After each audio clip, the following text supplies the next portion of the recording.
حي على الفلاح.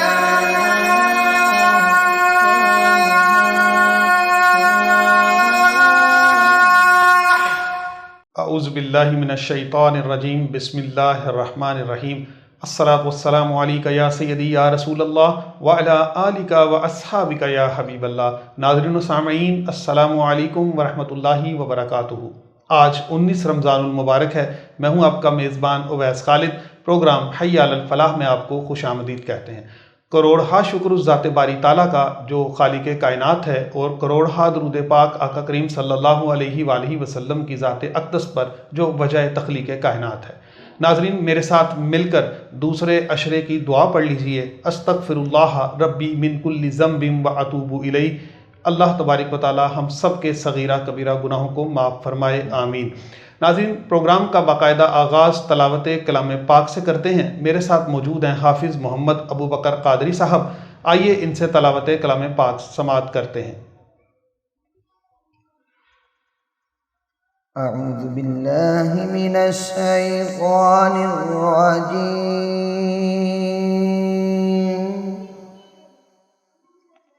بسم اللہ الرحمن الرحیم۔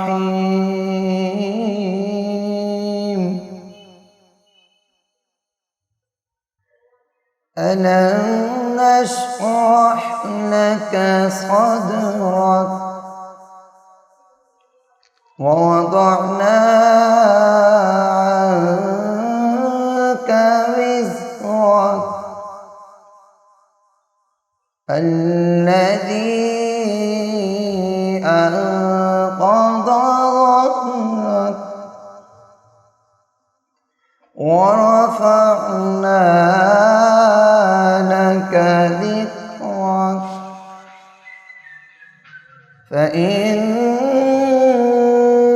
مَعَ الْعُسْرِ يُسْرًا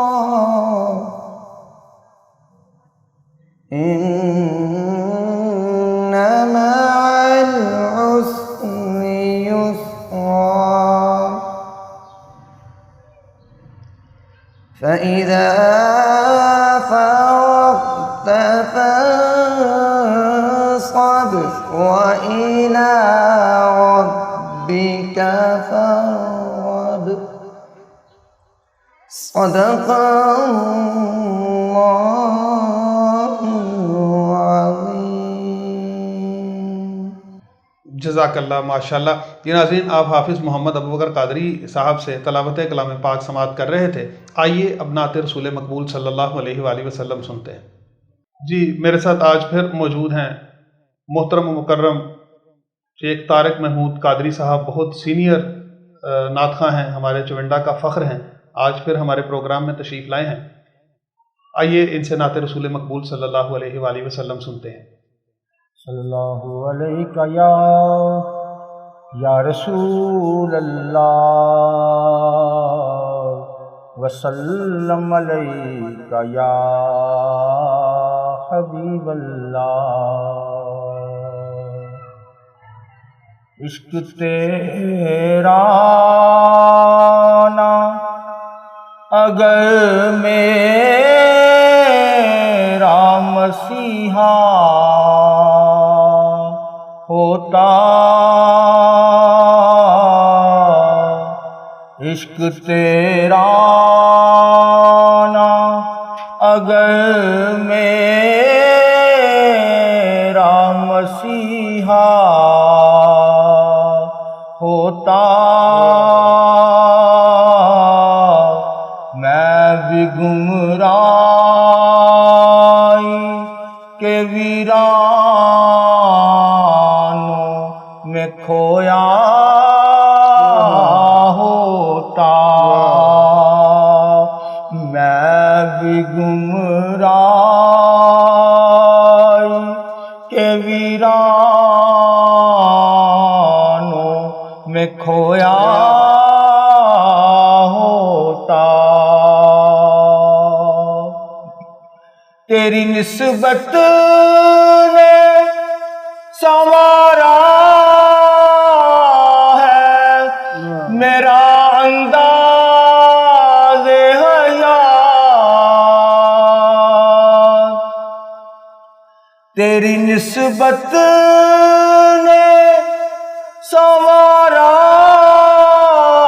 ہے میرا انداز حیات، میں اگر تیرا نہ ہوتا سگ دنیا ہوتا، میں اگر تیرا نہ ہوتا سگ دنیا ہوتا،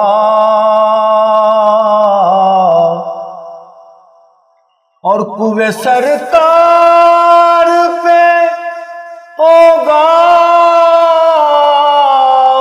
کہیں مصروف دعا، کوئے سرکار پہ ہوگا کہیں مصروف دعا، دل اگر سینے میں ہوتا تو دھڑکتا ہوتا، دل اگر سینے میں ہوتا تو دھڑکتا ہوتا، مرتبہ عشق میں نہ اس دل کی تم حالت پوچھو، مرتبہ عشق میں نہ اس دل کی تم حالت پوچھو، یہ تو بک جاتا ہے اوروں کا خریدار بھی ہے، کوئے سرکار پہ ہوگا کہیں مصروف دعا، دل اگر سینے میں ہوتا تو دھڑکتا ہوتا، دل اگر سینے میں ہوتا تو دھڑکتا ہوتا،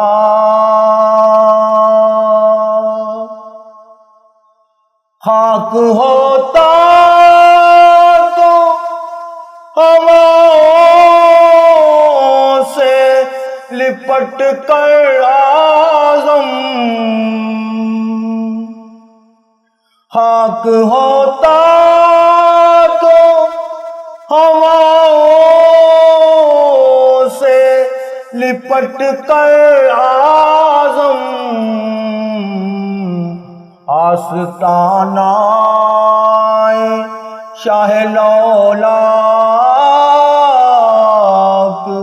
پہ پہنچا ہوتا، آستانہ شاہ لولاک پہ پہنچا ہوتا، عشق تیرا۔ سبحان اللہ، ماشاء اللہ ماشاء اللہ۔ جی ناظرین، دیکھا آپ نے پرانے دور کی کیسی یاد تازہ کر دی ہے۔ اللہ تبارک و تعالیٰ ان کو سلامت رکھے، بہت خوبصورت پڑھتے ہیں۔ ناظرین، چھوٹا سا وقفہ لیتے ہیں، وقفے کے بعد ہم دوبارہ حاضر ہوں گے اور علامہ صاحب سے آج کے موضوع پر گفتگو کریں گے، ہمارے ساتھ رہیے گا۔ سٹی وزیر آباد کا سب سے پرانا ریسٹورینٹ اب نئے انداز میں، علی محمد فیملی ریسٹورینٹ،